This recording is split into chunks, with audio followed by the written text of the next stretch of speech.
দেখুন আজকে আমি ইনস্টামার্ট থেকে কী কিনলাম। এটা হচ্ছে নয়েসের সোয়া স্টিক। এর আগেও নয়েসের মাদ্রাস মিক্সার কিনেছিলাম। এগুলো নয়েসের প্রোডাক্ট শুধু ইনস্টামার্ট ছাড়া আর কোনো জায়গায় পাওয়া যায় না দেখেছি। এখন এই নয়েসের সোয়া স্টিক কিনলাম। দেখতে পাচ্ছেন 100 গ্রামের আছে আর 56 MRP লেখা আছে, কিন্তু ইনস্টামার্টে এর চেয়ে অনেক কমই পেয়ে যাবেন।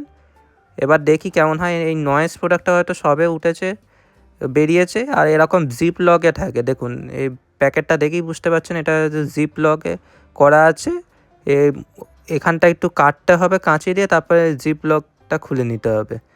এরকম চানাচুর বা এরকম ভাজাভুজি প্যাকেটে এরকম প্লাস্টিকের প্যাকেটেই থাকে, কিন্তু এখন দেখছি প্যাকেজিংগুলো ভালো করছে। অনেক কোম্পানি আসছে মার্কেটে। দেখুন এরকম করে কেটে তারপরে দেখুন আর একটু কাটতে হবে, আর একটু কেটে তারপরে এরকম করে খুলতে হবে, জিপ লকটা খুলতে হবে। আর এটা কোনো পাম অয়েল নেই। আর যাদের পাম অয়েল খেতে কোনো প্রবলেম আছে তারা এটা খেতে পারবেন, কারণ কোনো পাম অয়েল নেই। দেখুন জিপ লকটা খুলে দিলাম।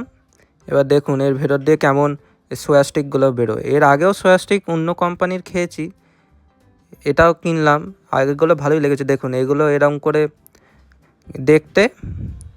এবার এগুলো খেয়ে দেখা যাক। খুলতেই খুব ভালো গন্ধ বেরোয় গেল, মশলার ভালো গন্ধ।